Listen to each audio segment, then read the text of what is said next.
Charting Toward Intimacy covers mature topics. Listener discretion is advised. If you've been listening to this podcast for any amount of time, you've probably heard us talking about you need to love your spouse outside of the bedroom.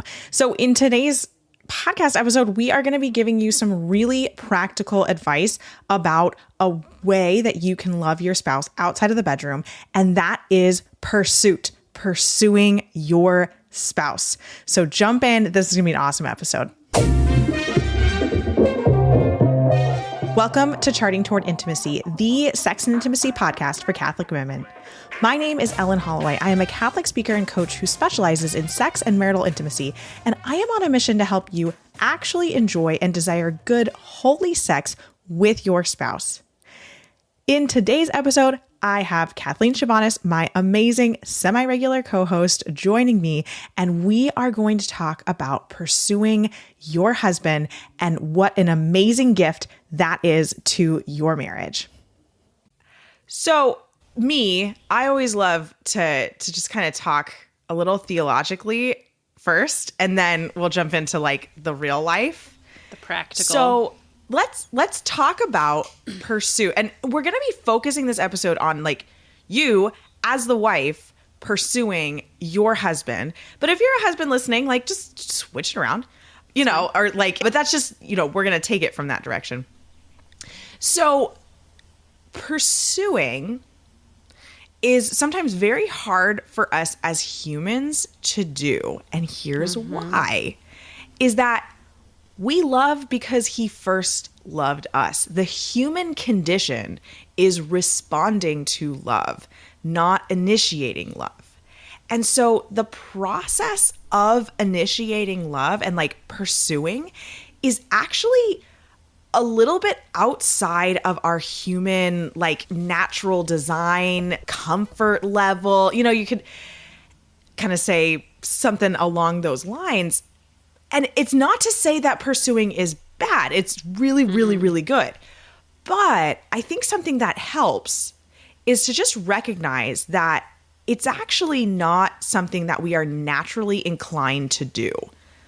Because of how we are made in the image and likeness of God, and we respond to God's love of us. God created us first, and he loved us in that creation. And so our living our life is a response to that initial act of love.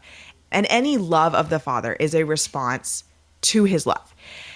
And so what we often will default to if we're not actively thinking about it in our intimate relationship of husband and wife is we'll default to wanting to be pursued by the other and not actively pursuing the other.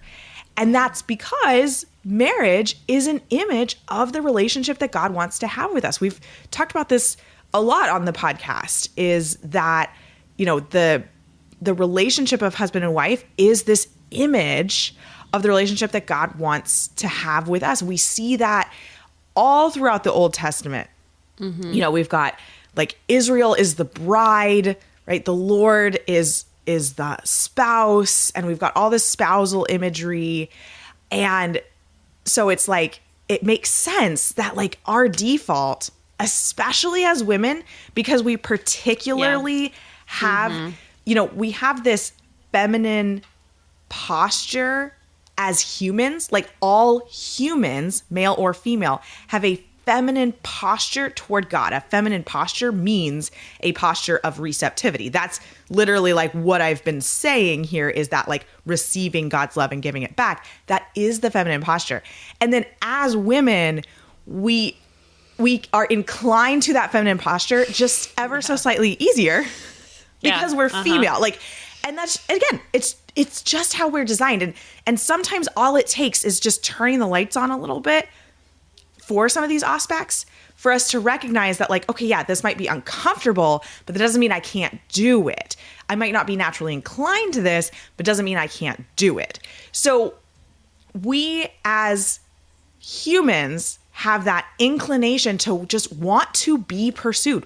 All of us, male and female, we want to be pursued because God pursues us. So that searching for that pursuit is ultimately a searching for relationship with God. And in that intimate relationship of husband and wife, something we need to be really careful of is that we're not, putting the onus of all of the pursuit of love toward us on our spouse, because that's not our spouse's job, right? Yeah. That's God's job. Yeah. So put that onus on God because he's already giving it. But then at the same time, we can image that pursuit within our relationships. That's going to help us get to know our spouse better. It's going to help us get to know God better too. And so we can play the role of the pursuer in order to give that gift to our spouse of that pursuit. And either spouse can do that. And so that's what we're going to talk about today, is that role of the pursuer and how we as women, we as wives, can pursue our spouse, and how good that is for our relationship, and how in pursuing our husband, we're giving him a taste of heaven. We're giving him a taste of God's love for him. And it's so good to pursue. But just recognize that it's totally okay if you're not immediately naturally inclined to that, because the human condition isn't. And again, it's all okay. We have that knowledge. I just spent 5 minutes telling you about it. And so now you're done. You've learned everything you need to know. You never need to learn anything more about it. You're good to go. Yeah, you're good. But now you can start to flip that in your head of just because I'm not naturally inclined to this doesn't mean I can't do it. Doesn't mean I won't be good at it. Right. Yeah. And I think I really like what you said about the feminine posture, because this is something that all people, male or female, may not be naturally inclined to, but I think even less so women, right? Because I mean, kind of along with the purity culture stuff, right? I mean, if you're anything like me, came along that message of no, you should be pursued. You are the woman, right?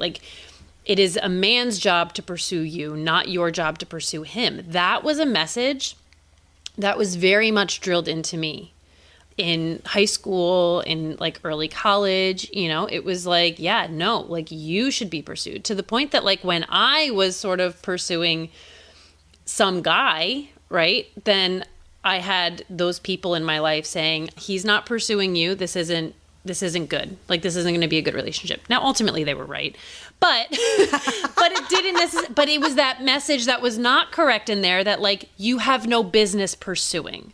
Yeah. Right. And so, and there is a special role that the man plays in this pursual, because by a function of his biological nature of being male, he does have that imagery in the spousal relationship of the masculine posture. And that's the posture that the Lord has toward us. That's the posture of giving first, right?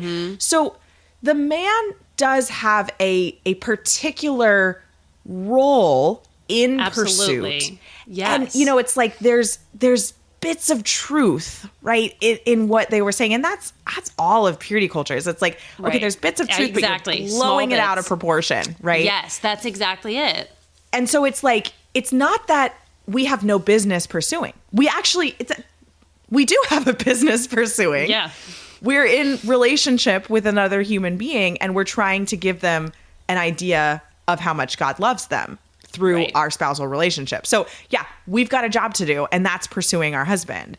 But but it is true that there is a particular inclination that men, I think, a little bit more naturally have, and just a little bit particular of a role in that pursual. But again, it's not to say that we have no business pursuing. And what we're going to talk about now for the next 20 minutes is how can you pursue your spouse and how good it is for your relationship when you do, because it shows your spouse that you love them.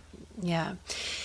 And one thing that I do, so this is this is all personal experience, okay? I have failed. I have absolutely failed in pursuing my husband because and we've been married 11 years. We're coming up on 12 in the fall, right?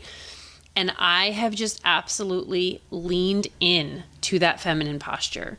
And I mean, just he knows I love him. Yeah, it's so easy, right? Like, he knows I love him. I raise his children. I stay home and, take care of the house. Like, he knows that I love him, right? Like, these are the things that I do in a day. But it came out, only semi-recently, right? that he was not necessarily feeling loved by me because I wasn't actively pursuing him for 11 years. Right. And it was just well, what do you mean? Like, how would you like me to do that? Like, what are ways that if you don't feel loved by these things that I'm already doing, what are the ways that you feel loved? Right. What does that even mean? What does that even mean? To pursue you. Yeah.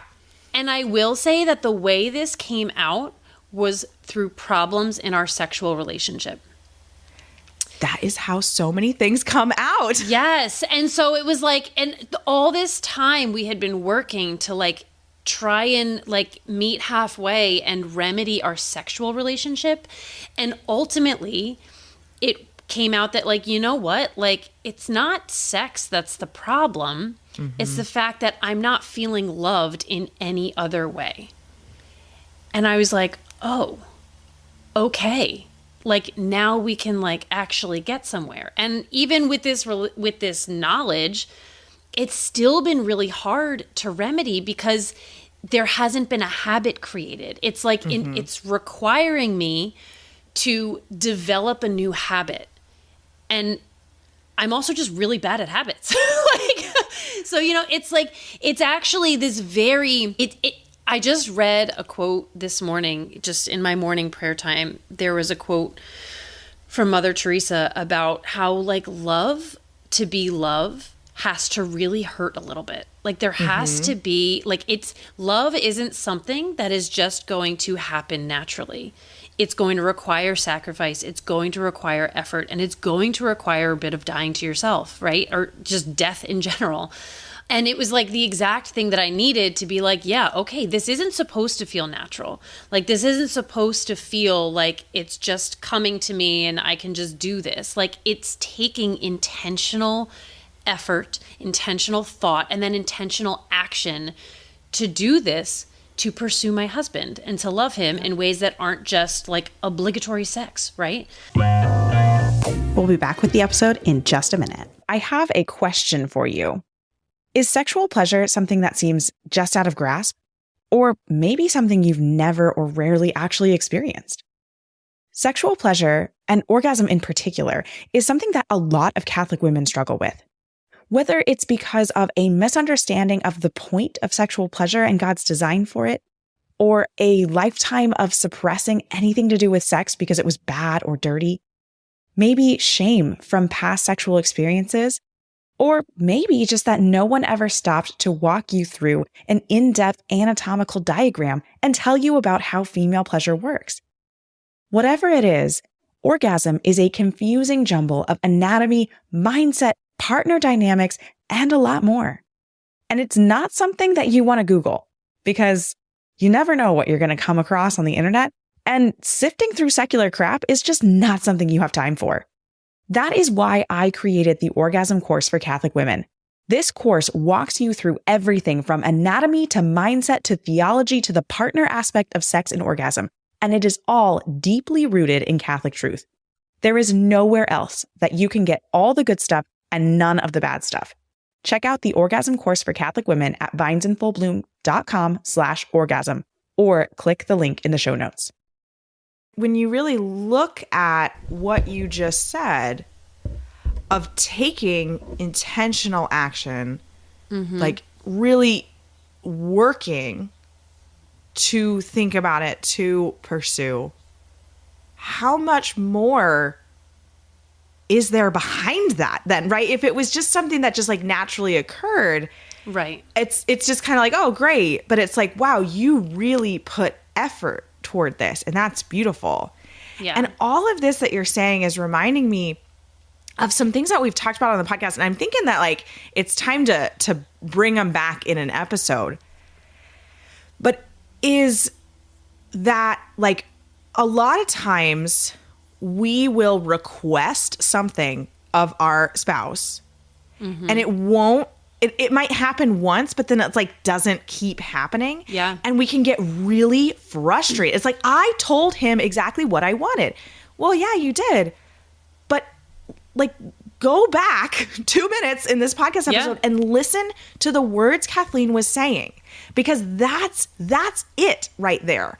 The reason that it's so hard for our spouse to do even exactly what we've asked them to do, because it is hard work to love someone, and like it might take requesting that again and again. And it's not that your spouse doesn't love you. It's our fallen nature, right? It's like we aren't immediately inclined to just like always die to self, which it's hard to die to self. It is really, really hard. But that's also to say, and I'm sorry if I'm going to like kind of step on something you were going to say next, Kathleen, but no, you're good. You're when Kathleen and I have talked about this a lot, like she's talked about how Michael will bring this back up and say like, hey, like I'm not feeling pursued right now. Like what's going on?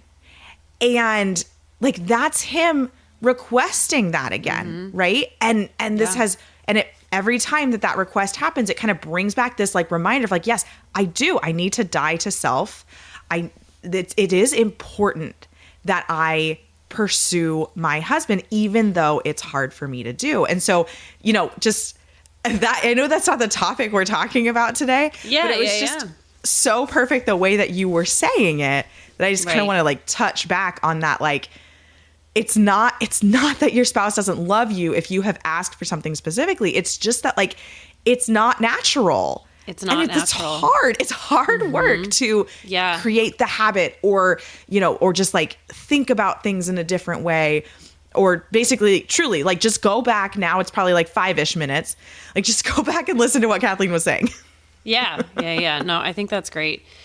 And I think that like, okay, to kind of switch to the practical, right? Like, okay, well, how do I do this?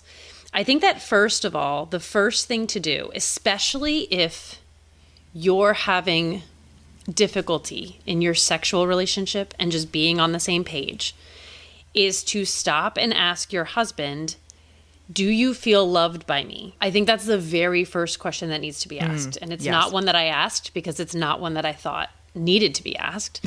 But it apparently did, right? Yeah. So it was told to me without me asking. Well, that's good. But yes, everyone else, like ask your husband that question. The question. And again, especially if you are struggling to get on the same page in your sexual relationship.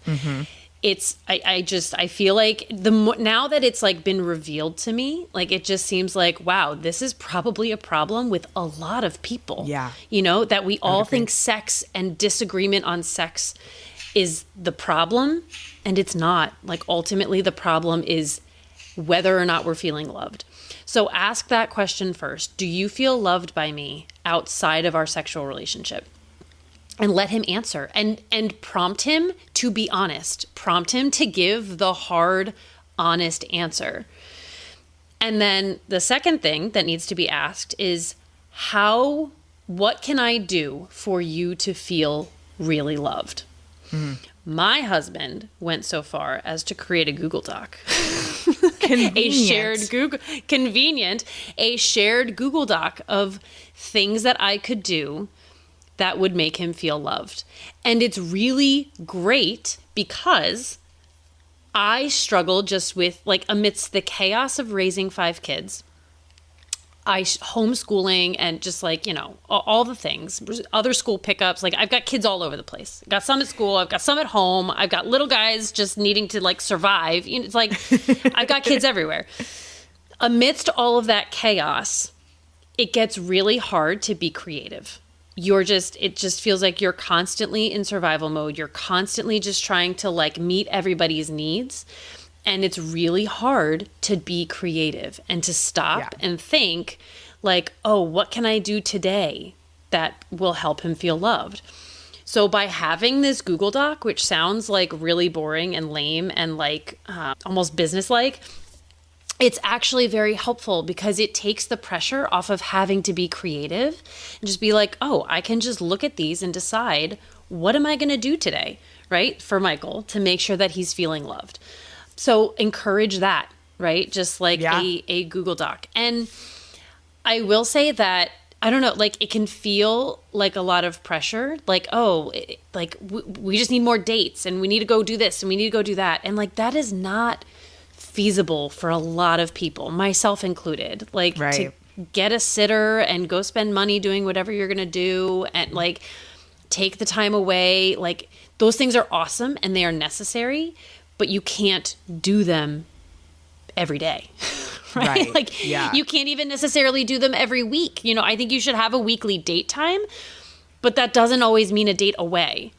So, you know, trying to come up with those little ways, those daily ways of loving. And, you know, we've toted the love languages like a bajillion times in this podcast. But even so, like even knowing your spouse's love language, it can still be hard to think, if it's not your love language especially, right? Mm-hmm. It's still like, okay, well, what are things that I can do, you know, within his love language to help him feel loved? Like it can be hard to think of those things, to be creative with those things. So yeah, definitely ask them for like a tangible list. Like give me a list of ways that you feel loved. You know, refute a claim that I think some people are going to have on this like list thing is that can feel really sterile or almost unloving if I'm just like checking things off of a list. And two things to that. One is, okay, then don't treat it like a checklist, right? Like, true, yeah. Treat it like an idea list and like prioritize it, right? A lot of it has to do with just our posture toward these things. And yeah, if you treat it like this checklist of like, okay, this is one more thing I need to do. I need to check off some sort of pursuit of my husband today. Yeah, well, that's going to feel really sterile and like not loving. Yeah. Because you're not treating it like a loving gift that you can give. But how much easier would it be, you know, if for your dad's birthday, you had a list of things he would love to be gifted for his birthday? Who else has problems shopping for their father? It's like the hardest person to shop for. Men in general are hard to shop for, I think. My brother was always hard. My dad was always hard. Michael's sometimes hard. Like, I think men in general, because the things they want are usually very expensive. Well, that's true. I'm sorry, I can't get you a table saw. They have what they need this time. Exactly. I can get you a table saw, and that covers the next 5 years of gifts. Yeah, basically. Oh my gosh. But we have to take ourselves out of this, like, oh, love has to be spontaneous, like mindset. Like, go listen to the episode called Spontaneity is Crap, and you will hear me on my whole diatribe about how dumb spontaneity is and how that's just something that like Hollywood has designed for us, and it's not real love. Like, God isn't spontaneous. He has everything planned out. Are you kidding me? Yeah. True. He didn't just like wake up one day and go, you know what? I want someone else to love. Like, this was all a plan. Yeah. But you know what I think is, you know, you're saying like treating it like a checklist. And yeah, like maybe try not to approach it like a checklist, right? But if you have to approach it like a checklist and you are struggling to approach it any other way, that's fine.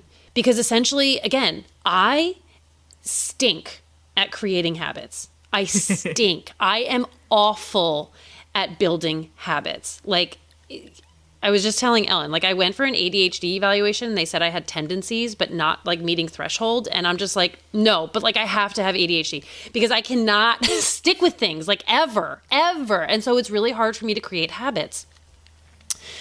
With that being said, checklists are something that really help people with ADHD, right? And it's something that helps them to create the habits because they literally need that visual reminder. I have to do this, and this, right? So if you have to treat it like a checklist in order to build the habit, then just do it, right? And like I'm telling, like I feel like everything I say on this podcast is like the pot calling the kettle black, right? It's like I'm not teaching you. I'm just talking to myself and any, maybe you're in my boat, right? But anyway, it's me too. Yeah, exactly. Like there's nothing wrong with it being a checklist because even though it might feel dry, the effort is still being put in. Mm-hmm. Right? Like, and that is ultimately where the love is coming from, is from the effort, especially when it's hard, especially when it doesn't feel natural, right? It's the commitment to doing it and the effort you're putting in. Your feelings essentially don't matter. You don't have to feel loving if you're doing it, because love is not a feeling, it is an action, right? Yep. So like, just hit the checklist, man. I don't know. Like if you're struggling for it to feel like a sincere act, just remember that your feeling doesn't matter. Your act is what actually matters. So treat it like the checklist. Keep doing it, commit to it, and then ultimately you're going to build the habit of it where it's going to feel more sincere. It's going to feel like less of a chore because you've built it into your daily living. I love everything you just said because I don't know if you, like, I said at the beginning, I was like, there's two things I want to refute. And that was the second thing that I was going to say. So that was awesome. That was perfect. Perfect. We're just mind melding. And I wanted to give an example actually from Gary Chapman's 5 Love Languages book. And it's right at the beginning of his book. And he's kind of talking about his work as a counselor, like prior to kind of like figuring out these 5 love languages. Mm-hmm. And he had this couple and he was like, here's what you guys are going to do every day for the next 30 days. You are going to actively compliment each other. You have to compliment each other on something, which, if you know love languages, right? That's words of affirmation. That is the love language. But at the time, it's like, he didn't know that. He just like gave this task to the couple. And they came back to the next session. And the man was like, this has been the best month ever. I feel so loved. It was amazing. Mm-hmm. And the woman is like, honestly, it just felt so sterile. I was just like, I just felt I gave him the compliment because I needed to do it each day, but it just didn't really feel. And it's like I knew his compliments were just because he was like checking them off the list. And that's when Gary Chapman realized, oh, there are different ways that people feel love. Because even though the woman was, wasn't feeling the love in giving and receiving compliments, the man whose love language was obviously words of affirmation, he felt it and loved it and was just living it up for that. He was like, this is awesome. I feel so loved because my wife is affirming me. She's complimenting me, all this kind of stuff. But the wife whose love language wasn't words of affirmation, like felt that sterility and felt that like checkboxness. So that is something else to kind of keep in mind that like, again, we love the 5 love languages here. Like that's, we do. We love them. And that sterility feeling can happen when we're doing things that aren't our own love language. But again, it's that action of doing it, not the feeling behind it, that is the love. And if that, if you have done what we asked you to do, which is ask your husband for a list, the things that are going to be on his list are going to be his love language. Mm-hmm. And so they really, truly are going to speak to him on a more emotional level, even if they don't speak to you in any way on an emotional level. And so I think like we just got to kind of like push that silly thoughts out of our head and just like remember that the action is the love, not the feeling of it. And like that, honestly, that sterile feeling, truly, we're just going to go back theologically to wrap up this episode. That is the devil trying to get you to stop pursuing and loving your spouse. Yeah. Because he's like, it's not actually, you don't actually love him by doing these actions. These are just dumb. You're just checking a box.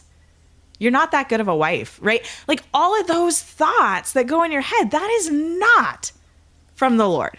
And you need to just throw those out. Yeah. Oh, quickly.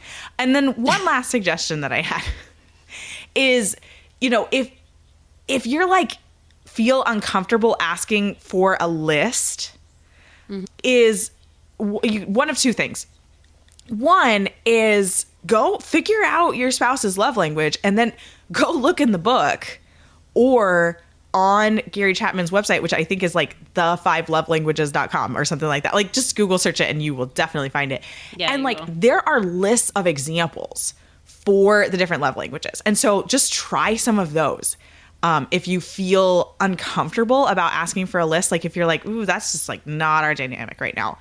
Yeah. And then the other option is, and I think this is kind of in between the two, again, if you're like, ooh, I don't know if I could like ask him to write down a list, is just like sit down and talk about ways that he might feel loved.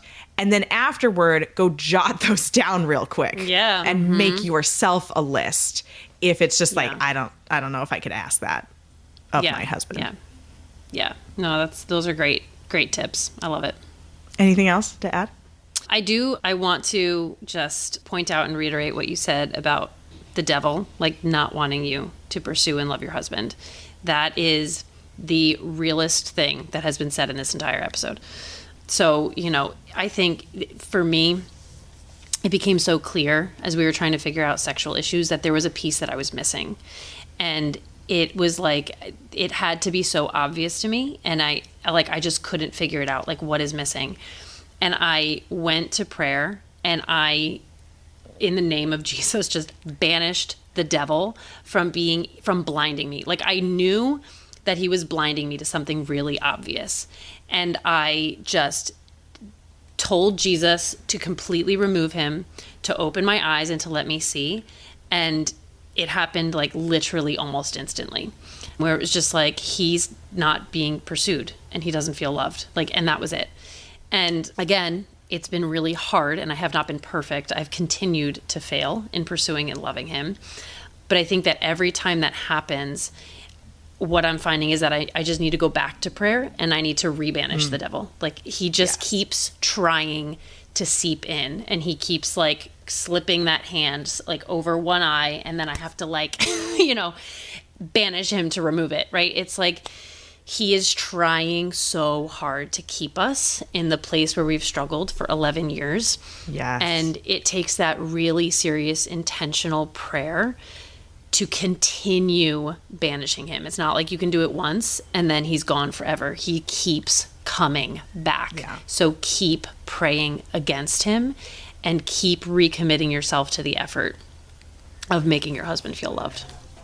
It's worth it. It's worth it. Thanks so much for listening. If you are not already following us on Instagram, be sure to check us out at Charting Toward Intimacy.